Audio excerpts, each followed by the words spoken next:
Welcome to the Today in History channel. In today's video we will talk about the day. December 16, 1944, Battle of the Ardennes.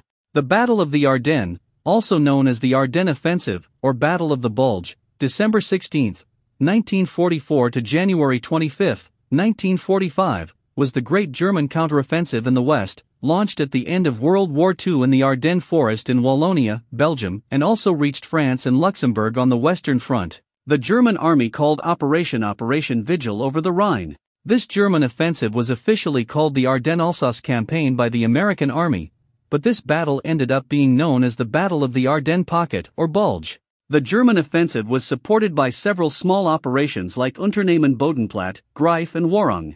Germany's aim with these operations was to divide the American and British allies in half, capturing the Antwerp region in Belgium, surrounding and destroying Allied forces, trying to force the Western Allies to negotiate a separate peace treaty with the powers of the Axis. Once Hitler had achieved his goals, he could focus all of his military might against the Soviets in the East. This operation was planned in secret, with little traffic of information via radio, with the movement of troops always happening at night, deceiving the intelligence of the Allies, who were unable to anticipate the offensive by imagining that a mass movement of soldiers would be noticeable to reconnaissance planes.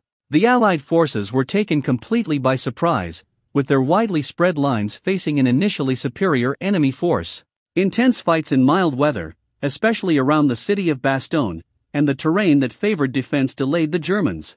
The Allied reinforcements, including the powerful Third Army of the American General George Patton and, with the improvement of the climatic conditions, the overwhelming air superiority, allowed the German forces and their supply lines to be massacred, especially by the Allied Air Force, that sealed the failure of the attack. On the brink of defeat, the German army's most experienced troops were left without supplies and insufficient equipment, while the survivors retreated back to the Siegfried Line. Americans, with an army of 500,000 to 840,000 soldiers, suffered 70,000 to 89,000 casualties, including 19,000 dead men, making the Battle of the Ardennes the bloodiest for Americans in World War II. Did you like the video? In the description you will find the blog link with the full article. Give an incentive by subscribing to the channel, liking, commenting and sharing with your friends. Hugs. Until the next.